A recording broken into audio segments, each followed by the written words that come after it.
आज हमारे समाज में ना ये प्रश्न करने की हिम्मत रह गई है और ना इसका उत्तर देने की हिम्मत रह गई है। अगर उत्तर की और प्रश्न की ये वर्षा होती रहे तो हमारे नए समाज में जीवन आ जाएगा। ये जो नपुंसकता छाई हुई है ना कि माताओं बहनों के साथ या किसी के साथ अहित हो रहा निगाह, ये हमें बिल्कुल पसंद नहीं है। कि जैसे हम निकल रहे कोई हमारी बहन को छेड़े तो उस समय आप ग्रीवा झुका के जाएंगे क्या? कायरता में दम नहीं। हमारे देश के सूरवीरों ने घास की रोटियां खा के जिए लेकिन गंदे लोगों के सामने सर नहीं झुकाया। हमारे देश की जो देवियां हैं वो अपने शरीर को नष्ट कर दिया लेकिन विधर्मियों को स्पर्श भी नहीं करने दिया। अमित भाटी जी। राधा वल्लभ श्री राम प्रभु। महाराज जी, आपके चरणों में कोटि कोटि प्रणाम। गुरुदेव, अगर कोई व्यक्ति किसी माता या बहन के साथ दुर्व्यवहार कर रहा हो या किसी प्रकार की हिंसा कर रहा हो, हम वहां से निकल रहे हो, तो ऐसी स्थिति में हमें क्या करना चाहिए? अगर प्राण भी बलियार करना पड़े तो कर देना चाहिए। रक्षा के लिए अगर कोई हमें मार भी दे तो उसे भगवत कृपा प्राप्त होगी। उस समय ये जो नपुंसकता छाई हुई है ना कि माताओं बहनों के साथ या किसी के साथ अहित हो रहा निगाह, ये हमें बिल्कुल पसंद नहीं है। हमारा जीवन है, अगर किसी को कष्ट मिल रहा है, परहित लाग तजय जो देही संतत संत प्रशंसते ही। अवसर मिले ना, जो दशरथ जी को सौभाग्य नहीं मिला वो जटायु जी को मिला है। दशरथ जी पिता हैं लेकिन भगवान की गोद में प्राण नहीं छोड़े। भगवान के विरह में प्राण छोड़े हैं लेकिन जटायु जी भगवान की गोद में प्राण छोड़े हैं। जानते हो क्यों? क्योंकि उन्होंने सियाजू के लिए अपने प्राणों की बाजी लगा दी। सियाजू को रावण हरण कर लिए। जानता है जटायु कि मैं रावण के सामने क्या हूं। बड़े बड़े दिक्पाल कांपते हैं लेकिन एक पक्षी जटायु अपने पंख को प्रहार से उसको रावण को विचलित कर दिया। चोंच पंजे पंख के प्रहार से कि तुम्हें माता को नहीं ले जाने देंगे, सीता जी को नहीं ले जाने देंगे। उस चंद्रहास के द्वारा पंखे काट दे, व्याकुल होकर गिर पड़ा। हा राम। आगे पड़ा जटायु देखा, चितवत राम चरण की रेखा। भगवान ने गोद में उठा। अंत्येष्टि के अंत समय उसका भगवान की गोद में प्राण निकला। और जो दशरथ जी की अंत्येष्टि क्रिया भरत जी ने की, राम जी ने स्वयं अंत्येष्टि क्रिया जटायु जी की। समझ रहे ना? दूसरों की रक्षा के लिए यदि हमारे प्राण भी चले जाते हैं तो हमें भगवान की कृपा प्राप्त होगी। इसमें नहीं, ये आज बहुत ही निंदनीय वृत्ति आ रही है, कायरता जिसे कहते हैं। ये बहुत किस बगल में हम देख रहे हैं कि दुर्व्यवहार कर रहा है, वो इसे पीड़ा पहुंचा रहा है और हम अपना सर झुका किस लिए चले जाते कि मेरा तो नहीं ना, वो मेरी बहन तो नहीं ना, मैं तो सुरक्षित हूं ना। अगर हम उसको कुछ बोलेंगे तो कहीं हमें ना मार दे, कहीं हम ऐसा कैसे हो सकता है? अगर इतनी व्यवस्था हमारे दिमाग में स्वसुख की छा गई है तो फिर मनुष्य कहलाने योग्य नहीं है हम भाई। पशु कहलाने योग्य है, मनुष्य तो कहलाने योग्य नहीं है। एक बार अपने स्वरूप में आ जाओ, भगवान के अंश हो। एक बार आ जाओ। मरना एक बार है, 100 बार नहीं। ध्यान रखना, 100 बार नहीं मरना है, एक बार मरना है। और वो निश्चित समय है, कोई बिना समय के मार नहीं सकता। क्योंकि एक ही भय होता है जो डराता है, कहीं मृत्यु ना आ जाए। और वो हमने स्वीकार कर लिया है। बस फिर देखते हैं। यही स्वीकार करके बाबा जी बने थे कि अब मैं मरा। बच्चा थे, कौन रखेगा, कहाँ रखेगा, क्या भोजन मिलेगा, कैसा मिले। पहले घर के निकलने पहले ही मन ने ऐसा मारा कि अगर ठाकुर जी की कृपा न होती तो पहले ही बाण में गिर जाते। जो ही गांव से बाहर निकले जन्मभूमि से, तो ऐसी प्रेरणा मन में क्या भोजन कैसे मिलेगा। बच्चा थे, कौन रखेगा, कैसे, क्या, कहाँ। यहाँ तो अम्मा है, परिवार है। तुरंत आया कि अब तो मरा। अब भगवान जैसे रखेंगे रखेंगे, भगवान के लिए मरेंगे। देखो आपके सामने बैठ पूरा जीवन हो गया। एकांत गंगा किनारे अकेले घूमना, श्मशान, रात्रि में पेड़ के नीचे रुक जाना, मंदिर, कहीं भय थोड़ी लगा क्योंकि मरा। प्रभु के लिए जीवन अर्पित। अब जैसे ऐसे कोई टच नहीं कर पाया। हाँ, उनका विधान है तो कोई गाली देगा, कोई अपमान करेगा, थोड़ा मजबूत करने के लिए ऐसे कोई। तो ये तो होना चाहिए कि जैसे हम निकल रहे कोई हमारी बहन को छेड़े तो उस समय आप ग्रीवा झुका के जाएंगे क्या? मारो मती, उसको बंदी बनाकर, हमारा कानून है, कानून को अर्पित करो। हिंसा करके तुम नया अपराध मत करो, पर कोशिश करो बचाने की। उसको बचाओ और उसको बंदी बनाने की। यदि उसमें कुछ होता है तो भगवान जाने। बात समझिए, हमारा उद्देश्य हिंसा करना नहीं होगा। बचाव पक्ष में, अगर बचाव पक्ष में हमारे प्राण चले जाएं या कुछ भी हो जाए, वो भगवान जाने। पर इस पर तो उतरना चाहिए। हम कई जगह ऐसा देखा है कि इतने लोग स्वार्थी हैं।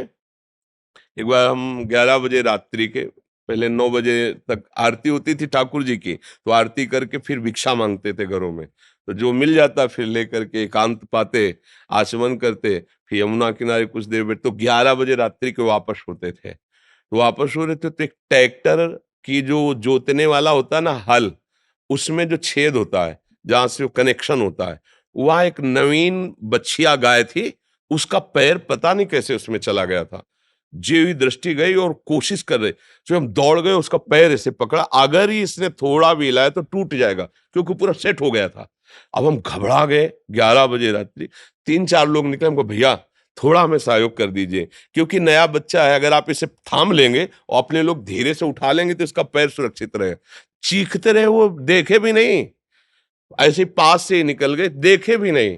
अब हम कहा अगर हम छोड़ते हैं तो क्या होगा, ये चरफराएगी और टूट जाएगा, अब क्या करें, कितनी देर बैठे रहेंगे। अच्छा, हमारे में इतना बल भी नहीं, वो पशु है और सयानी थी, पर नया बच्चा था, तो हम कहा क्या करें। तो बगल में एक बड़ा गेट लगा हुआ था, हम सोचा इसको भड़बड़ाएं, तो जे ही छोड़कर भड़बड़ाने गए से उसने ऐसा किया कि पैर बस हृदय में, कि अब क्या कर सकते हैं, बस फिर उदास होके चल दिए कि अगर वो 4 लोग मुझे सहयोग दे देते तो 5 थे, 5 तो इतना कर देते कि पीछे का हिस्सा तो उठा ही सकते थे, उठा लेते, वो बच जाता, सीधे निकल जाता ना, वो बच, उसको कंट्रोल करने की जरूरत है ताकत के द्वारा कि वो हिले डुले ना, किसी ने सहयोग नहीं किया। तो ये तो मतलब आज हमारे समाज में इतनी स्वार्थ बुद्धि होती कि कोई किसी को मार रहा है, हमें क्या मतलब है, कोई किसी के साथ गंदा व्यवहार करने के, हमें क्या, क्योंकि हमारी बहन तो है नहीं। ये नहीं होना चाहिए, ऐसा व्यवहार ना तो कभी करे किसी के साथ, और जहां तक हो सके ना होने दे, तो भगवान आपके साथ है, ये भी बात समझ लो। और जब भगवान का पावर आपके साथ है तो फिर कोई परास्त नहीं कर सकता। और अगर कायरता दिखाओगे तो फिर कायरता में दम नहीं। हमारे देश के सूरवीरों ने घास की रोटियां खा के जिए, लेकिन गंदे लोगों के सामने सर नहीं झुकाया। विधर्मियों के सामने आप पढ़ो, बड़े बड़े चरित्र, महाराणा प्रताप आदि बड़े बड़े हमारे देश की जो देवियां हैं, वो अपने शरीर को नष्ट कर दिया, लेकिन विधर्मियों को स्पर्श भी नहीं करने दिया। तो हम उसी भारत देश के हैं। थोड़ी आधुनिकता आकर के गंदे विचारों को बढ़ावा दे रही, लेकिन हमारा देश धर्मगुरु है। भारत देश धर्मगुरु है। यहाँ एक से एक महापुरुष पैदा हुए हैं। जब तक अपने प्राणों का मोह रखा जाएगा तब तक धर्म पर चलना कठिन हो जाएगा। पूज्य श्री गुरु गोविंद साहब जी ने पंच प्यारों की जो तैयारी की थी वो इसी बात की थी। साइड में कोई हमें प्राण दे, जीवन दे, मैं उसे स्वतंत्रता दिलाऊंगा। लाखों की सभा में एक खड़े हुए, आओ अंदर। और ऐसा लीला की कि रक्त की धार बाहर दिखाई दिया कि और कोई, 5 खड़े हुए थे पूरी सभा में। तब कहा था 1.25 लाख से एक को लड़ाऊंगा, क्योंकि इन्होंने प्राण समर्पित कर दिए ना, अब इनको ऐसा बनाऊंगा कि इनके सामने 1.25 लाख भी नहीं टिक सकते हैं। क्यों? प्राणों का मोह छोड़ दिया ना। प्राणों का मोह छोड़ दो, सब भयभीत हो जाएंगे, क्योंकि सबका भय यही होता है कि मैं मरूं ना। और पापी पुरुष में ज्यादा हिम्मत नहीं होती, ध्यान रखना। हम लोग केवल प्राणों के भय से भयभीत होकर अधर्म सह रहे हैं। अगर आप अपने प्राणों का भय त्याग दें तो पापी, जो पाप करने वाला है, वो भयभीत, रावण भयभीत होके गया था सिया जी के लिए। उसके लिए जो शब्द आए ना, जिसे कुत्ता बढ़ियाई पे जाता है, ऐसे हो गया था। जिसके चलने से दिक्पाल कांपते थे, वो वहां कांप रहा था। लक्ष्मण जी ने रेखा खींची थी, हिम्मत नहीं थी कि अंदर चला जाए, तो उसने चतुराई से, विद्वान भी था, चतुराई से कि भिक्षा बंदी नहीं लेंगे, बाहर आइए। तो धर्म से चलने वाले में एक पावर होता है भागवतिक, और अधर्म से चलने वाले में एक भय होता है, पर वो दिखाता भय है। वो भयभीत होकर भय दिखाता है, हम लोग भय मान जाते हैं। नहीं तो अधर्माचरण जो हो रहे हैं ना, इनमें बहुत कुछ बचाया जा सकता है। अपनी बहन मान करके अगर हम देखेंगे तो बहुत कुछ हम कर सकते हैं, लेकिन जब हम ये देखते हैं कि अपनी नहीं, तो हमारा गंदा जो भाव है वो हमारे आसपास फैलता है।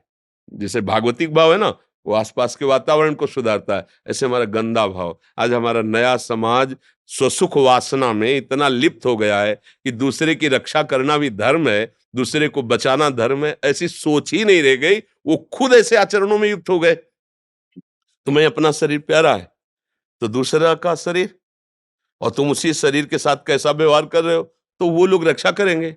तो वो लोग हैं कौन? हम ही लोग। हम ही लोगों की जो बुद्धि सुख वासना में, सुख लूटने भोगने की वासना में आ गई, वो राक्षस बना दिया। हाँ, धर्म से युक्त सुख भोगो, भगवान ने बनाया है। धर्म का एक मर्यादा रखी, उससे आप, अन्यथा फिर नहीं। इतना तो मनुष्यता होनी चाहिए, इतनी तो होनी चाहिए। अब वो धीरे धीरे न शास्त्र स्वाध्याय है, न धर्म का परिचय है, न जितेंद्रियता है, तो दमै नहीं रह गई है। लगता भैया अपने प्राण बचाओ, आज हो रहा है होने दो। ऐसा कितने दृश्य आप देखोगे जिसमें सामने लोग खड़े देख के मुंह फेर के चले जा रहे हैं। अगर वो 4 लोग जा रहे हैं और लौट करके देख लें तो उसकी लघुशंका निकल जाएगी, क्योंकि वो खुद भयभीत है। वो जो अत्याचार परायण हो रहा है ना, वो उसका भय और पाप है। तुम केवल एक बार आंख टाइट करो, उसकी होश उड़ जाएंगे। पर अपने लोगों के अंदर वो बात नहीं रह पा रही। बहुत अच्छा लगा कि आप नवयुवक हैं और समाज रक्षा के लिए ऐसा प्रश्न करते हैं। ऐसा ही होना चाहिए। प्राण तो निकलेंगे ना, एक दिन तो जाएंगे ही यार। अगर धर्म में जा रहे तो मेरा मालिक देख रहा है, बस उसको देखना है, दूसरे को थोड़ी देखना है कि दूसरा कोई वाहवाही दे, हमें मेडल दे। नहीं, हमारा मालिक देख रहा है। फिर वो जो आपके अंदर आनंद आएगा, आप किसी को बचा के देखो, वो जो आपके अंदर सुख और आनंद ऊर्जा आएगी, वो किसी साधना से नहीं आती, वो इससे आती है। जो परहित के लिए तैयार खड़ा होता है, दूसरों के सुख का वर्धन करना और स्वयं दुख सह जाना। कई बार सत्संग में कहा कि तुम जब भोजन पाने जा रहे हो, कोई भूखा नजर आवे तो अपनी थाल का भोजन, अपने हिस्से को उसको पवा के दिखाना। जब वो पा ले, फिर आप अपने हृदय में देखना, जीवन भर पाते रहो, ऐसी शांति और शीतलता नहीं आएगी जैसा उसको पवाले से आएगी। कोई गरीब भूखा है, अपने हिस्सा अन्न का दे दिया, और अगर कोई कष्ट में आपने बचा लिया, तो भारी विपत्ति जो तुम्हारे ऊपर कभी भी आने वाली होगी, उस समय भगवान तुम्हें बचाएगा, क्योंकि तुमने किया ना ऐसा अच्छा कर्म। हाँ, जो अरे तो फिर वो भी कहेंगे अरे भोगो अपने कर्मों का फल। हमें बहुत अच्छा लगा, क्योंकि आज हमारे समाज में ना ये प्रश्न है और ना इसका उत्तर है। बहुत चिंतनीय विषय है। आज हमारे समाज में ना ये प्रश्न करने की हिम्मत रह गई है और ना इसका उत्तर देने की हिम्मत रह गई है। अगर उत्तर की और प्रश्न की ये वर्षा होती रहे तो हमारे नए समाज में जीवन आ जाएगा। हमारा नया समाज, आप हमारे देश की शान है। अगर आप लोग अपने आचरणों को गिरा देंगे, देशभक्ति की निष्ठा नहीं, समाज भक्ति की निष्ठा नहीं, धर्म भक्ति की निष्ठा नहीं, तो फिर पशुवत आचरण को तो आचरण नहीं कहते। फिर हमारी पशु में क्या भेद वृत्ति रह गई? वो जो खा पी रहा है, भोग रहा है, बस उतना ही। हमारा क्या जीवन? हमारा जीवन ऐसा कुछ होना चाहिए जो उनसे विशेष हो, विशेष जीवन हो। इसलिए हमें मुझे बहुत अच्छा लगा। आपकी भावना को प्रणाम करते हैं और सब ऐसी ही भावना से युक्त बनो। अपने जीवन में कम से कम किसी के काम आ गया जीवन ना, माता पिता भाई बंधु पड़ोसी परिवार देश। देखो ना, हमारे देश के वीरों को देखो, जैसे लोग ब्याह में नहीं प्रसन्न होकर के खुशी होकर जाते हैं, ऐसे फांसी पे चढ़ने के लिए तो विदेशियों के दिमाग काम नहीं करते कि भारतीय है क्या चीज। वंदे मातरम फंदा चुमा और गले में डाल करके झूम गए, देशभक्ति में झूम गए। उनको लग रहा था मरने के लिए तो अच्छे अच्छे को होश खराब हो जाते हैं, और ये भारतीय मरने के समय मुस्कुरा रहे और ऐसे जा रहे जैसे दूल्हा बनने जा रहे हो। वंदे मातरम जय हिंद और फांसी का फंदा लगाया। धर्म में चल रहा, आज हम उनके गीत गाते हैं, आज उन्हें प्रणाम करते हैं, उन्हें नमस्कार करते हैं। नहीं, पशुओं की तरह मर गए, कौन जानता है, कीड़े मकोड़े की तरह। अगर धर्म किया तो जैसे यहाँ स्वागत सम्मान आपका, तो वहां परलोक में भी जिसकी यहाँ निंदा होती ना, दूसरों को सताता रहता था, तो नरक में भी उसकी। और जब यहाँ होता है कि ऐसा समाज सेवी, ऐसा धर्म से चलने वाला, तो उसका वहां सम्मान होता है, क्योंकि मालिक देख रहा है ना, ये कर्म भूमि, ये खेती है, जैसा बोओगे वैसे ही आपको फल प्राप्त होगा। धन्यवाद के पात्र बनो, ऐसा जीवन बनाओ।